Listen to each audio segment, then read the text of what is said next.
마가복음 4장 8절에서 19절의 말씀을 가지고 내 주머니에 돈이 없는 이유가 뭔가 하는 내용으로 우리가 말씀을 나눠보겠습니다. 또 어떤 이는 가시떨기에 뿌려진 자니 이들은 말씀을 듣기는 하되 세상의 염려와 재물의 유혹과 기타 욕심이 들어와 말씀을 막아 결실하지 못하게 되는 자요. 좋은 땅에 뿌려졌다는 것은 곧 말씀을 듣고 받아 30배나 60배나 100배의 결실을 하는 자니라. 사람이 자신의 과거를 잊어버린다는 것은 아주 힘든 일이죠. 또 과거가 생각이 나지 않는 것도 참 힘이 든 일입니다. 과거에 자신이 한 일이 매일 생각나는 것도 참 문제가 되겠지요. 지난 일이 생각이 나지 않는 것, 이것 또한 사람을 참 답답하게 만듭니다. 미국 각 도처에는 생각보다 참 많은 입양인들이 살고 있어요. 많은 이들이 좋은 부모 밑에서 자란 아이들도 있지만 반대로 도덕적으로 인성적으로 미달인 부모 밑에서 어렵게 자란 이들도 참 많이 있습니다. 이분들이 답답해하는 건 자기가 누구냐라는 거예요. 지금의 나는 알겠는데 과거의 나는 모른다는 것으로 인해서 미래를 방황하는 이 사람들도 많은 것을 또한 보게 되죠. 한 번은 입양한 형제를 만났어요. 아는 분 식당에서 일을 하시는데 젊은 분이셨어요. 자기 얘기를 하시더라고요. 자기 입양 얘기, 미국 부모 밑에서 자라서 사랑받지 못한 얘기, 그러다가 곁길로 가서 9개월 감옥 갔다 온 얘기, 지금은 식당 주인인 한국 형제 밑에서 같이 가족같이 지내며 행복하다는 얘기. 그 말을 듣고 나서는 왠지 내가 그 형제를 그렇게 힘든 삶을 만드는데 방조했다는 그 무한 책임감 같은 게 밀려오더라고요. 아마 여러분도 같은 자리에 있었으면 마음이 아팠을 거예요. 그 뒤로 저도 입양인에 대해서 많은 관심을 기울였지만 과거를 잃은 그들의 마음을 만족해 할 수 있는 그 어떤 대답도 줄 수가 없었다는 것을 기억을 합니다. 내가 누구인가 하는 잃어버린 과거를 찾을 수 없고 앞으로도 찾을 기약도 없다는 것이 사람을 방황하게 만들기도 한다는 거예요. 자, 우리는 어떻습니까? 가깝게는 사람 이름도 잊어버리고 주일 설교 제목도 잊어버리고 오늘 뭘 해야 하긴 하는데 뭘 해야 할지를 모르고 멍하고 앉아있는 그 경험을 해보셨을 거예요. 나이 들어서 65세가 되니 전철 프리패스에 자리 양보까지 받으니 미래를 잊어버렸다고 씁쓸해하는 그분도 계시더라고요. 나는 앞으로 뭘 하고 살아야 하는가 하고 말해요. 프랑스 시인이었던 마리 로랑생이라는 사람은 죽은 여인보다 더 불쌍한 건 잊혀진 여인이다. 유명한 얘기죠. 잊혀진다는 것은 슬픈 것이다. 이런 얘기를 해요. 그러면서 치매 걸린 남편이 내가 누구냐고 묻는 부인을 알아보지 못하고 실례했습니다 하고 돌아서는 남편을 바라보며 그냥 멍하니 서 있었다는 거예요. 그런데 그것보다 더 중요한 것이 있어요. 그건 하나님의 은혜를 잊지 않는 거예요. 모든 잊음은 이 세상에서 살 때뿐이에요. 그러나 하나님을 기억하는 것은 영혼까지 연결이 되기 때문에 중요한 거예요. 신명기 8장 11절 이하를 보세요. 오늘 내가 내게 준 여호와의 명령과 법도와 규례를 지키지 아니하여 여호와 내 하나님을 잊는 일이 없도록 하여라 말씀하세요. 우리의 과거를 만드시고 현재를 진행하시고 미래를 열어주시는 하나님을 잊지 말라는 거예요. 12절은 또 이렇게 얘기를 해요. 내가 배불리 먹고 좋은 집을 짓고 살며 또 내 소와 양이 번성하며 내게 은과 금이 많아지고 내가 가진 것들이 풍성해질 때 내 마음이 높아져서 너를 이집트 종살이 하던 집에서 이끌어내신 내 하나님 여호와를 잊지 않도록 하여라 이렇게 말씀하세요. 사람은요 항상 먹는 문제로 하나님을 망각을 했어요. 광야에서 먹을 물과 먹을 양식 때문에 힘들어했어요. 자, 그게 해결되자 이스라엘 백성이 시딤에 머물 때에 그곳 여자들에게 초대받고 음식을 함께 먹고 우상 숭배하고 음란을 행하게 돼요. 지금도 하나님을 잊는 일이 이 먹는 것과 관련이 있지 않아요? 어려울 때는 물론이거니와 우리가 새집 짓고 더 많은 재물을 가질 때 교만해서 하나님을 잊을까 염려가 된다는 거예요. 그러니 실망해서 하나님 없다 하지 말고 풍족해서 교만하지 말라는 거예요. 그러면 우리가 하나님 말씀을 들어도 잊지 않고 하나님의 은혜를 잊지 않고 살아갈 수 있는 비결은 무엇일까요? 오늘 말씀 너무도 유명한 씨 뿌리는 자 비유 말씀에 대한 예수님의 설명이에요. 자, 씨 뿌리는 자가 씨 뿌려 나갔어요. 오직 좋은 밭에서만 결실해서 수확을 드렸는데 그게 30배, 60배, 100배가 되었다는 거예요. 씨는 말씀이죠. 말씀이 길가 같은 마음에 돌과 같은 마음에 떨어졌다. 사탄이 말씀을 가져가고 환난과 핍박이 오니까 말씀이 열매를 맺지 못했다는 거 아닙니까? 가시떨기에 떨어졌다. 이걸 보세요. 가시떨기가 자라는 땅은 길가나 돌밭보다는 훨씬 뛰어난 옥토임에는 분명해요. 그래서 이곳에 씨앗이 떨어지게 되면 그 씨앗은 뿌리를 깊게 내리게 되고 또 싹도 나오게 됩니다. 그런데 문제는 그 성장이 어느 시점에 이르게 되면 그만 주위에 있는 가시로 인해서 방해를 받고 성장을 멈추게 된다는 거예요. 결국 열매를 맺지 못하게 된다는 것입니다. 왜 우리가 말씀을 매주 거의 듣고 사는데 잊어버리고 열매가 없을까요? 우리 그리스도인들이 사업이나 모든 면에서 뛰어나서 하나님께 영광을 돌려야 하는데 그렇게 힘없이 살아가야 할까요? 개인마다 적용해야 하는 이유가 다 다르겠지만 성경에서 말씀하고 계시는 그 이유를 한번 보겠습니다. 첫째는 세상에 사는 것에 대해서 염려가 너무 많다는 거예요.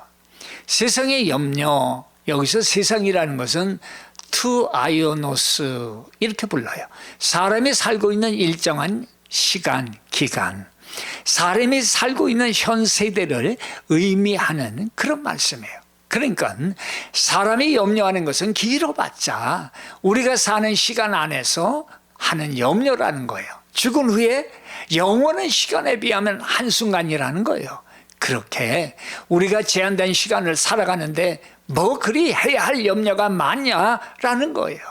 자, 염려라는 건 뭐예요? 염려라는 의미는 메리무나라고 하는데 이 말은 나눈다, 나누인다. 여기서 나온 그런 말 뜻이에요. 메리무나는 좀 더 구체적인 것을 말씀하는데 생각이나 판단, 감정이나 결심이 나누어진 거예요. 할까 말까, 만약 안 되면 어떡하지? 마음이 나누어져서 불안하고 초조한 나머지 거기에 몰입이 되고 걱정스럽게 염려하는 것을 말씀하는 거예요. 그러니까 제한된 시간을 살면서 한 곳에 몰입이 되어 마음을 나누지 말라는 거예요. 성경 빌립보서 4장 6절에 하나님은 우리에게 이렇게 말씀을 하세요. 아무것도 염려하지 말고 다만 모든 일에 기도와 간구로 너희 구할 것을 감사함으로 하나님께 아뢰라 말씀하죠. 기억하세요. 기도, 간구, 감사합니다.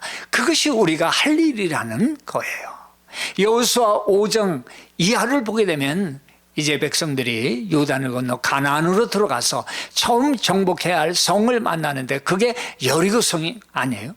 그런데 이 성이 얼마나 견고한지 돌로 된 기초가 4에서 5m 정도나 돼 있고 그 위에다가 폭이 2m, 높이가 7, 8m 정도의 진흙 벽돌로 성을 아주 튼튼하게 쌓은 거예요. 그것만 있는 것이 아니라 그 뒤쪽 위쪽으로도 성벽이 또 있었어요.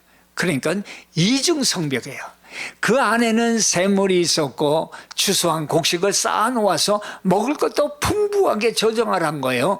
전쟁 준비를 잘해서 유사시 대비하고 1200명의 용사와 피난민 등이 이 몇천 명이 웅크리고 이 이스라엘 백성들을 기다리고 있었다는 거예요. 그게 예수님 오시기 전 1400년 전이니까 대단한 성벽 아니겠어요. 여호수아가 아마 고민이 많았겠지요. 새 지도자가 되어서 하나님의 은혜로 요단강을 건넜어요. 마른 길을 건너는 것까지는 수탄했어요. 그런데 이렇게 보도 못한 큰 돌 성벽의 장애물이 눈앞에 나타난 거예요. 이걸 극복하지 못하면 뒤로 갈 수도 없고 그냥 여기서 망하는 거예요. 자기는 도저히 이걸 어떻게 할 수가 없는 거예요. 마음이 얼마나 간절했겠어요. 얼마 후에 그 성을 향해 가는데 갑자기 한 장수가 칼을 빼들고는 자기 앞에 서는 거예요. 아군인지 적군인지 분별이 안 돼서 묻습니다. 어느 편입니까? 하나님의 군대 장관이다. 신을 벗어라. 내 말에 순종하라는 거예요. 믿음을 가지라는 거예요. 너를 지금까지 인도하신 하나님을 믿어라 라는 거예요. 그는 결론을 내립니다. 이건 사람의 힘으로 되는 것이 아니다. 나는 하나님의 말씀을 믿노라. 그 다음은 여러분이 잘 아시는 내용 아니에요? 하루에 한 번씩 6일 동안 성주의를 돌 때 주의할 것은 하나님의 제사장이 앞에 서고 하나님의 임재를 상징하는 언약궤를 앞세우고 백성은 뒤따라 돌아라. 마지막 7일째는 7번 돌아라. 제사장이 양각 나팔을 불 때 다 같이 소리를 질러라. 그대로 순종했더니 생각지도 않은 일이 일어난 거예요. 성이 무너지고 정복을 해버리지 않아요? 기억하시기 바랍니다. 그런 말씀을 자기 상황에 맞게 분석하고 자기가 할 수 있는 것 없는 것을 나누지 않았다는 거예요. 마음대로 시대보다 안 되면 순종하지 않겠다고 생각하지 않고 여기까지 인도하신 하나님이 하신다라는 전적인 하나님에 대한 신뢰를 가지고 장애물을 무너뜨렸다는 거예요. 자신의 염려보다 하나님의 말씀을 믿었다는 거예요. 우리는 믿음을 가질 것인가 염려할 것인가 이 갈등이 누구에게나 있어요. 그런데 예수님은 염려하는 이유 첫째, 믿음이 적은 까닭이다 단호하게 말씀해요. 마태복음 6장 30절 이하에 보면 오늘 있다가 내일 아궁이에 던져지는 불도 하나님이 이렇게 입히시거든 하물며 너희일까 보냐 믿음이 작은 자들아.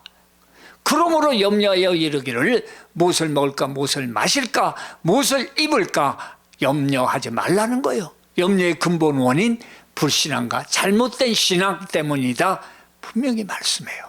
하나님의 자녀들이라면 하나님께서 우리를 사랑하신다는 것, 우리를 위해서 모든 걸 예비하신다는 것, 이 신앙을 가지고 전적으로 의지하는 생활을 하는 것이 마땅한 것입니다. 하나님이 안 해주셔서 나는 원망으로 하나님을 잃어버리지 말고 하나님 내가 믿음이 없습니다. 믿음을 주옵소서 고백하는 것이 가시덤불을 제거하고 열매를 맺게 된다는 거예요.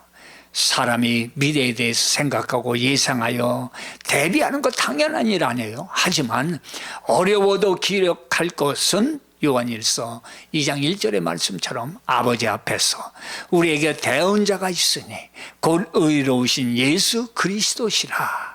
우리의 모든 부족을 우리를 대신해서 하나님께 말씀드리시는 예수님이 바로 하나님 곁에서 우리를 위해서 기도하고 계신다는 사실을 믿고 몰입하는 염려, 믿음이 없는 염려, 의심으로 가득 찬 염려, 믿음이 적은 염려, 세상으로만 가득 찬 마음의 염려를 주께 맡기고 담대히 나가는 길만이 이 삶을 풍요롭게 만드는 것이라 말씀하는 거예요. 자, 이제 우리의 앞길을 방해하고 성장을 방해하는 두 번째는 재물에 대한 유혹 때문입니다. 오늘 본문에 기운을 막음으로 그러지요. 영어 성경에 보면 초크다 그래요. 목을 졸라서 질식시키게 만드는 거예요. 헬라어 원뜻은 질식, 숨이 막히게 하다라는 거예요. 마치 UFC 선수가 싸우면서 목을 퍽 졸라버리면 사람이 기권을 하죠. 숨이 안 쉬어지니까 마치 그거 같다는 거예요. 돈에 대한 유혹이 우리의 숨을 졸라버린다는 거예요. 돈이라는 거. 우리를 나중에 깊숙이 찔러버린다는 거예요. 돈이라는 거 나중에 욕심을 내면 우리를 나중에 깊숙이 찔러버린다는 거예요. 사람들은 세상에서 돈의 틈바귀에 끼어서 편할 날이 없이 살아가요. 돈이라는 거 보세요. 없어서 그렇지 이게 풍족해지면 남을 지배하는 속성이 생긴다는 거예요. 그래서 매력적이고 여기에 목숨을 거는 거예요. 현대사회 그 권력의 3요소라 하면은 힘과 부와 지식이에요. 이 세 가지 중에 한 가지만 있어도 남에게 꿀리지 않고 살 수 있기 때문에 온 힘과 뜻과 정성을 다해서 가지려고 해보지만 이게 어디 와주나요? 더 멀어지는 거예요. 자꾸 멀어져요. 그러면서도 포기하지를 못합니다. 그게 물질의 유혹의 속성이라는 거예요. 비싼 자동차를 사서 고쳐 튜닝을 하는 딜러에 관한 다큐를 봤어요. 이 사람이 타겟으로 삼은 사람들은 더 많은 사람들이었고 돈이 많으니까 사람들이 그 돈을 과시하고 본 그 과시욕을 파악을 했어요. 거기다 마케팅을 했어요. 서로의 욕구 수요가 맞아 떨어진 거예요. 장사가 얼마나 잘 되는지. 온 비싼 차들을 가져오는데 놀랐다는 거예요. 승승장구하는데 자기도 온갖 좋은 차, 램보기니, 페라리, 마세라티 그걸 다 자기도 사고 돈이 들어오니까 과시욕이 생기대. 은행 돈으로 아파트 사고 나중에는 자기 사업 빌딩을 삽니다. 레스토랑을 다녀도 예약만 되는 최고급으로 다니고 철저히 기본 테이크로 사람 관리합니다. 모든 것이 너무 순조로웠다는 거예요. 그런데 어느 날 제2은행권 대출의자가 7%까지 올라갑니다. 한 달에 1억을 만들지 못하면 죽는 거예요.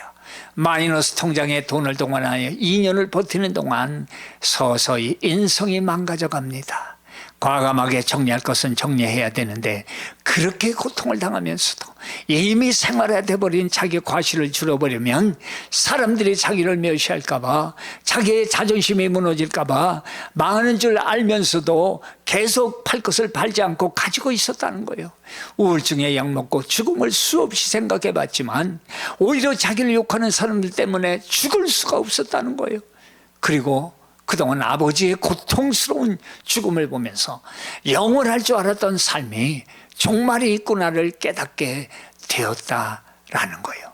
이제 겨우 자기 그 부의 과실을 정리하고 본업에 몰두한다는 그런 다큐였어요. 물질이 어떻게 사람을 부추기고 과시하고 그 속에서 경쟁하고 도를 넘게 하고 결국 그 유혹에 가시던 불이 자기의 폐부를 찌르고 가정과 인성이 파괴되는 모습을 보여줍니다.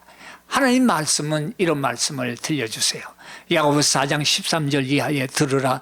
너희 중에 말하기를 오늘이나 내일이나 우리가 어떤 도시에 가서 거기서 1년을 머물며 장사하여 이익을 보리라 하는 자들아, 내일을 너희가 알지 못하는도다. 너희 생명이 무엇이냐? 너희는 잠깐 보이다 없어지는 안개니라. 너희가 도리어 말하기를 주의 뜻이면 우리가 살기도 하고 이것이나 저것을 하리라 할 것이거늘 이제도 너희가 허탄한 자랑을 하니 그러한 자랑은 다 악한 것이라 말씀해요. 야고보서에 나오는 사업가는 아무 도시에 가서 어느 기간 동안 그곳에 유하며 장사를 해서 돈을 벌려는 멋진 계획을 세우지요. 누가복음에 나오는 농부는 밭을 늘리고 곡간을 크게 짓고 곡식과 물건을 그곳에 쌓아두려는 멋진 계획을 세웠다 기록하지 않습니까? 그리고 그 쌓아둔 곡식과 재물을 가지고 말년을 편하게 살면서 쉬고 먹고 마시고 즐기려는 혼자만의 흐뭇한 계획을 세웠다는 거 아닙니까? 사실 계획을 세우는 거 어리석은 것도 아니고 악한 것도 아니에요. 이와 같이 계획을 세우는 것이 왜 어리석고 악한 것이라고 말씀은 지적을 하고 있습니까? 왜 그랬을까요? 두 가지 이유예요. 첫째는 한마디로 그건 교만이라는 거예요. 아무리 우리의 인생 계획이 지혜롭고 좋은 계획이라 할지라도 우리의 인생의 미래가 우리의 손에 달려있다는 것이 아니라는 거예요. 교만이라는 것이 바로 그걸 지적하고 있어요. 내 마음대로 할 수 있다라는 생각, 그 생각이 교만이라는 거예요. 그러니 마음대로 하다가 나중에 하나님이 안 도와주셨다 이러지 말고 처음부터 하나님께 물어서 행하라는 거예요. 온 부귀 영화를 누린 솔로몬이 고백하잖아요. 잠언 16장 1절에 마음의 경험은 사람에게 있어도 말의 응답은 여호와께로서 나오기 때문입니다. 여호와께서 집을 세우지 아니하면 세우는 자의 수고가 헛되고 여호와께서 성을 지키지 아니하시면 파수꾼의 경성함이 허사다. 시편 127편에도 말씀하지 않아요. 둘째는 아무리 우리의 사업 계획과 인생 계획이 멋지게 세워지고 멋지게 이루어질지라도 그것이 자기 자신만의 성공과 행복에 관계된 것이고 하나님 나라와 이웃을 살리는 일과 아무런 상관이 없다면 그것은 모두 어리석고 악한 것이기 때문이라는 거예요. 우리는 예수님을 바라봐야 돼요. 우리가 아직 연약할 때 기약대로 그리스도께서 경건하지 않은 자를 위하여 죽으셨다 말씀하지 않아요? 로마서 5장 6절에 연약한 우리를 위해 십자가에서 죽으시고 부활하신 거예요. 거기에 우리의 자랑이 있는 거예요. 자, 이제 우리의 앞길을 형통함, 이걸 방해하는 장애물 세 번째는 욕심이에요. 2001년 9월 11일 미국 쌍둥이 빌딩을 비행기 테러로 무너져 내리게 했어요. 테러의 배후인 오사마 빈라덴은 미국의 추적 끝에 죽임을 당하잖아요. 그런데 쌍둥이 빌딩에 대한 안타까운 뒷얘기가 전해지는데 그 당시에 뉴욕에 유명한 부동산업자 한 명이 있었대요. 이 사람은 유명한 빌딩을 소유하는 것을 유일한 취미로 여기고 있는 아주 돈 많은 사람이었대요. 참 취미도 다양해요. 그래서 많은 유명한 건물들을 자기 소유로 만들었다는 거예요.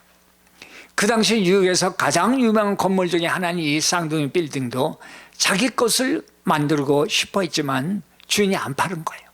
그러니까 마음에 더 소유하고 싶은 욕심이 났겠지요. 이리저리 애쓰고 노력하다가 드디어 쌍둥이 이 빌딩을 99년 동안 빌리기로 하고 임대료 32억 달러를 지불했어요. 약 4,500원. 500원이 아니라 약 4,500억 원입니다. 그리고 안타깝게도 6주 후에 그 빌딩이 폭파되고 말았다는 거예요. 욕심은 상한선이 없는 거예요. 가시덤불 세 번째는 기타 욕심인데 어느 정도 자리를 잡아가는 것 같은데 그만 모든 성장 요소를 질식시켜버리고 성장의 기후를 막는 모든 장애 요소를 말씀하고 있어요. 혹자는 이걸 모든 정욕, 모든 갈망, 모든 세속적 쾌락 이렇게 말하기도 합니다. 누가복음 8장 14절에 보면 이 말 대신에 이 생의 일락이라고 말합니다. 이건 하나님의 나라와 영적 세계에 대한 관심을 모두 뺏어가 버리고 현재 살아가는 자신의 일에만 관심과 욕망을 가지고 사는 것을 말씀하는 거예요. 이 자신을 위한 욕심, 쾌락은요, 가만히 있어도 자연스럽게 잘 자라는 거예요. 이걸 그대로 두면 사람을 질식하게 만들어 버린다는 거예요. 디모데후서 3장 4절에 잘 표현하고 있어요. 배신하며 조급하며 자만하며 쾌락을 사랑하기를 하나님 사랑하는 것보다 더한다 말씀하죠. 말세가 다가오면 그렇다는 거예요. 우리는 육신의 욕구대로 가만히 놓아두면 절대 좋은 결과를 얻을 수가 없습니다. 사람도 결심을 하고 의지를 다질 때 결과를 만들어내잖아요. 하물며 천지를 지으신 하나님 말씀 앞에 순종하면 그 결과가 어떻겠어요? 아브라함 보세요. 우상을 만들어 팔던 집안의 장자였어요. 그럼에도 본토 친척 아비 집을 떠나라 할 때 어디로 갈지 갈 바를 알지 못하고 나갔고 인도를 받았어요. 독자 이삭을 바치라고 할 때 망설임 없이 바쳤어요. 이때 받은 복이 있어요. 버렸던 것과 같은 그것을 몇십 배 받지 않아요? 고향 땅을 버렸지만 가나안 땅을 얻었어요. 아들을 바치고자 했더니 허다한 별과 또 해변에 무수한 모래같이 생육하여 열국의 아버지가 되어버린 거 아니에요. 그가 하나님을 경험한 사람도 아님에도 불구하고 이런 축복을 받은 것은 인간 편에서 얘기하면 하나님 말씀에 대한 순종의 결과예요. 전체적으로는 인간을 구속하시는 하나님의 은혜라는 거예요. 찾아와 주신 은혜. 우리는 결심해도 힘이 없어요. 이웃과 비교되는 삶을 살면서 수없이 이웃을 비판하고 욕을 하지만 여건이 갖춰지면 똑같은 사람이 된다는 것은 부인할 수 없는 사실인 거예요. 욕심도 갈망도 쾌락을 추구하는 마음도 기회가 안 될 뿐이지 같다는 거예요. 갈라디아서 1장 4절을 말씀해요. 그리스도께서 하나님 곧 우리 아버지의 뜻을 따라 이 악한 세대에서 우리를 건지시려고 우리 죄를 위하여 자기 몸을 들이셨다. 그래서 우리는 예수 앞에 나가야 합니다. 거기서 시작해야 가시덤불이 덮이게 되는 것을 막게 되는 것입니다. 갈라디아서 5장 16절에 내가 이루니 너희는 성령을 따라 행하라. 그리하면 육체의 욕심을 이루지 아니하리라. 염려라는 돈이라는 그리고 육신과 쾌락이라는 가시덤불에 눌려 지내지 마시고 우리의 주여 온전케 하시는 우리 예수를 바라보며 모든 종구서로 축복을 받아 누리시기를 축원합니다.